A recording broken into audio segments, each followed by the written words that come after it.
So, welcome this morning. We're honored to have you all here. For those of you that are just joining us, I'm Casey Gwynn, the president of the National Family Justice Center Alliance, and it is our great pleasure this morning to have James Cole, the Deputy Attorney General of the United States of America, joining us to greet the conference on behalf of Attorney General Eric Holder and the Department of Justice. And so without further ado, I'm going to ask U.S. Attorney Jim Letton to come up and just briefly introduce Mr. Cole. We've had a wonderful opportunity to speak to him this morning, and his career is so impressive, and his leadership of the Justice Department is so impressive.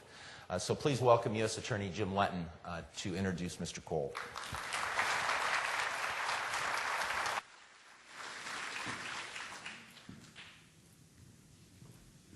Good morning again. Thank you all so much again for everything you all do. Thank you for being here in this wonderful city. And thank those of you who were last night there with the Levy Dogs. And we enjoyed being with you all. When Casey this morning, I was speaking with him, asked me if I would like to introduce the Deputy Attorney General, I jumped at the chance. I was really excited, legitimately. Not just because Jim Cole is my boss and he is the Deputy Attorney General of the U.S. Department of Justice, but because of who this man is and what he means to the department. And I think what I'd like to do is just briefly tell you who you're about to listen to. Mr. Cole, Jim Cole, was sworn in as the DAG, Deputy Attorney, we affectionately call him the DAG, on January 3rd, 2011. He joined the department in 1979. As part of the honors program, and as did our Attorney General, Eric Holder. Served for 13 years in the criminal division, and he was Deputy Chief of the division's Public Integrity Section.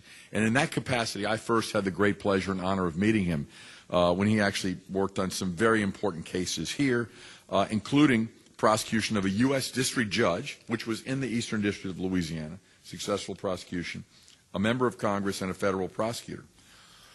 Excuse me. He entered private practice in 1992, was a partner at Bryan Cave law firm from 1995 to 2010, where he specialized in white-collar defense. And he served as a court-appointed independent monitor to a large insurance company to establish and oversee corporate compliance programs and ensure that it adhered to federal laws and regulations. Now, while in private practice in 1995, he was tapped to serve as special counsel to the U.S. House of Representatives Committee on Standards of Official Conduct. And at that time, that's when he led an investigation into allegations that former House Speaker Newt Gingrich had improperly used tax-exempt money for partisan purposes and misled the committee in its inquiry. Now, his investigation actually led to a bipartisan resolution that was approved by an overwhelming majority of the full House and resulted in a formal reprimand of the Speaker with penalties at the time. He's been an adjunct member of the faculty at Georgetown, teaching courses on public corruption law and legal ethics, and he's also lectured at Harvard University's Kennedy School of Government.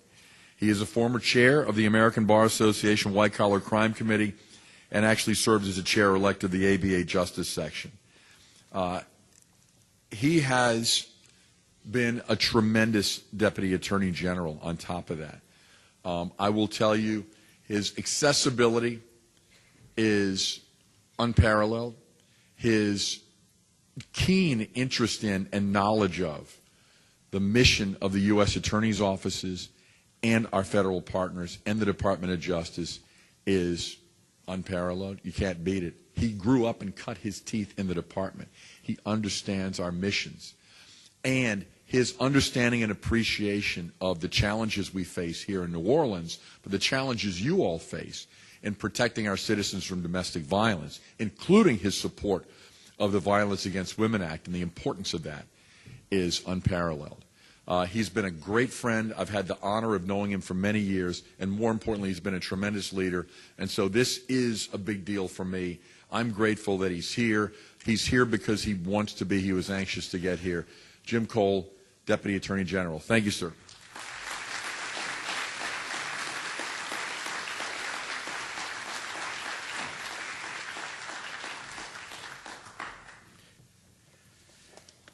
Thank you, Jim. Your introduction may have been longer than my speech, but I really want to thank you for the opportunity to come here and talk to you. This is a really important organization, and this is a really important project in this country. Through the leadership of Casey and Gail and each of you here, things are happening because of your tireless work to protect the victims of family violence. And it's a distinct honor to get to be here to address you at the 12th annual, 12 years now, International Family Justice Center Conference. The leadership of Casey and Gail provided in the family justice movement is invaluable. The Department of Justice has recognized both of their achievements and their dedications during just the past year. When Gail received the Department's Innovation in Victim Service Award, and when the Attorney General selected Casey as a finalist for the Anthony Sutton Civic Imagination Award. I also want to thank the City of New Orleans, the Catholic Charities Archdiocese of New Orleans, and all of the staff, partners, and allies of the New Orleans Family Justice Center who are with us here today. Your determined work to serve victims of domestic violence and sexual assault, no matter the odds, and there are a lot of odds against it, and more importantly, your journey from the aftermath of Hurricane Katrina to the development of the New Orleans Family Justice Center is truly an inspiration for us all. The problems of domestic violence, sexual assault, and child abuse continue to have a severe impact on our society, and we have so much work left to do in this area. As each of you know, these devastating crimes impact not only the immediate victims, but their families, their neighbors, their friends, and indeed, our entire community. It's a problem that affects people of every background, every ethnicity, every age, every ability, and every sexual orientation. And despite all of our work, and despite all of the progress we have made, 1 in 4 women and 1 in 13 men will experience domestic violence in their lifetimes. Nearly 1 in 5 women and 1 in 71 men in the United States will have been raped at some time in their lives. And each day, on average, 3 women die in America as the result of domestic violence. And these tragic numbers, frankly, probably understate what's going on, because we all know that too many cases are not reported because the victims are ashamed, or they're afraid to tell the police, or a friend, or a neighbor. Children who are victimized or who even witness violence in their families or communities suffer in unimaginable ways. Their own development can be just tragically arrested, and they may find themselves later involved with the court system as delinquents, runaways, or even participants in violence against others. These children are at a higher risk for school failure, substance abuse, repeat victimization, and perhaps most tragically, for becoming adult violent people themselves. And this incidence of violence is simply unacceptable, and we must do everything we can to stop it. Now, while the department does a great deal in this area, we are also committed to doing more to serve the survivors of domestic violence, sexual abuse, and child abuse, and to prevent these terrible crimes from occurring in the first place. This is why, led by the excellent work of our Office of Violence Against Women, we are working to support a coordinated community response to address the causes and the consequences of domestic violence, sexual assault, and child abuse.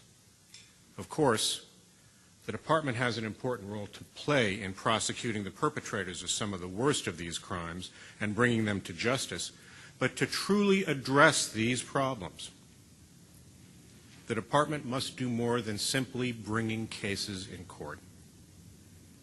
We must treat domestic violence not just as a criminal justice issue, but we need to treat it as a public health issue that needs the sustained attention of our entire community. This means adopting a broad approach, partnering with state, local, and tribal law enforcement, working with faith-based and other types of organizations and advocates and survivors themselves. Together, we must find practical, common-sense solutions that are grounded in the survivor's own real-world experiences. We must identify and foster the most effective and innovative ideas to address these problems, and we must give survivors the hope and support so that their lives are not defined solely by the violence they experience in their darkest moments. That's why the work of the Family Justice Centers is so vitally important. You are doing all of this and more.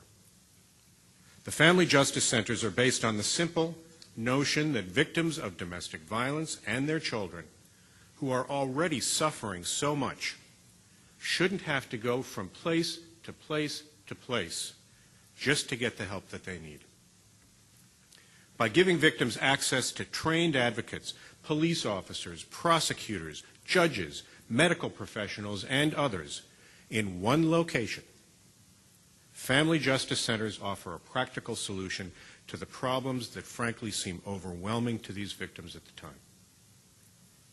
By providing comprehensive services in one location, the centers enhance the victim's safety, and they make it more likely that they can successfully navigate the criminal and civil justice systems. Many family justice centers are now seeing the benefits of co-location. They are expanding their collaborative partnerships and their range of services to address all of these issues in one place. We have seen what this actually means for communities, and we know that it saves lives. Thanks to the patience and persistence of Casey and Gail in San Diego since 2002, when the city began co-locating services, domestic violence homicides have plummeted.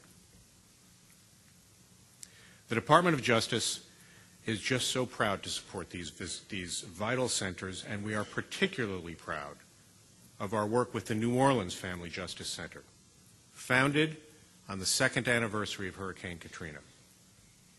The New Orleans Center has already dramatically improved services for victims of domestic violence in this city, and it's truly a remarkable achievement. After Katrina, like so much else in this city, the criminal justice system and the victim support services in New Orleans were devastated. The infrastructure previously available to address violence against women was severely damaged, and the city lost many of its victim service organizations entirely. But there was an amazing will in this community, and across a wide range of stakeholders and elected offices, they created a bright future in the wake of a tragic loss. You indeed in this city have succeeded. Under the leadership of Mary Claire Landry and the strong support of the city and Mayor Landrieu, our own United States Attorney Jim Letton, the Office of Violence Against Women, Catholic Charities, the District Attorney's Office, the New Orleans Police Department, and so many others.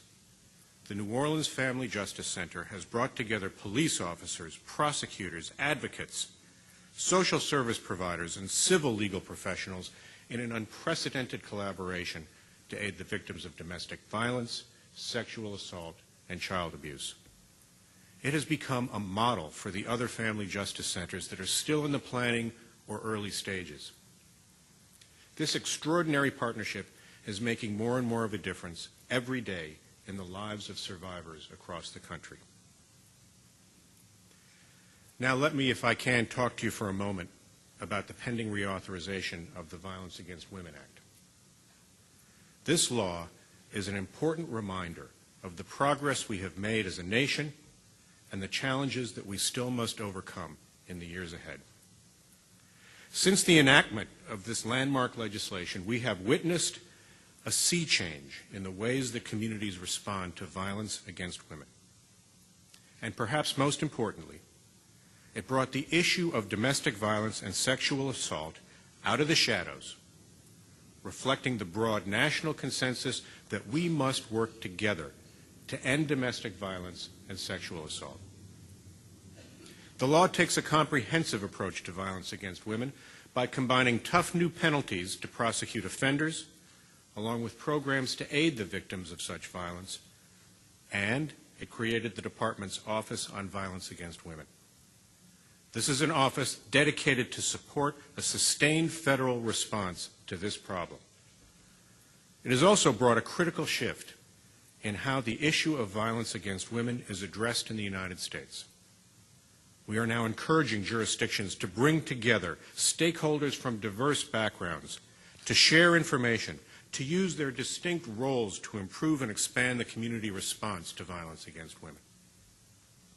VAWA, as we all call it, also provides vital funding that allows family justice centers to bring the coordinated community response to new levels. All of these changes have had an enormous positive impact on the communities throughout America. The Department strongly supports the reauthorization of VAWA. We find it a critical tool that enables us to invest in our nation's response to all of these crimes, to ensure that perpetrators are held accountable, and to provide victims access to the safety and the justice that they need and deserve. At the same time, our experience since the Act's initial passage shows how much more there is to be done. There are still too few resources to go around. Providing support in rural communities, support for victims in need of civil legal services, support for victims who become homeless as a result of the violence that they experience, these all remain critical challenges. Many of the most vulnerable victims face the greatest obstacles in obtaining services that they need. This is particularly true for many American Indian and Alaska Native women, because the tribes often lack resources that are so necessary to support the domestic violence and sexual assault survivors. This conference is so important, and I want to use it as an opportunity to challenge you to continue building partnerships and alliances among those of you who are working to combat this problem across government and in private or faith-based organizations. Resources are becoming even scarcer and scarcer as the demand for services is increasing. But remember that all of you are more powerful working together than you are working in isolation. Law enforcement agencies and community-based agencies need to work together even more closely if we are ever going to address the demand for services that we are facing. None of us can solve this crisis alone, but by working together, by using every tool at our disposal, and by refusing to ever back down or give up, we can make a real difference in our homes, in our communities, in our nation, and around the world. The Family Justice Center model is, frankly, one of the leading life-saving community-based policing strategies in this country. We applaud you for showing us how to do it right, how to be responsive to all the needs of the victims, how to be responsive to the needs of their children, and how to ultimately break the generational cycle that destroys the lives of women, men, and families. I want to thank you all for all that you do, and for all that you will do with the inspiration and the information that you gain in this conference. You all have the power to change the world, and we will frankly be forever grateful for your commitment to that end. Thank you very much.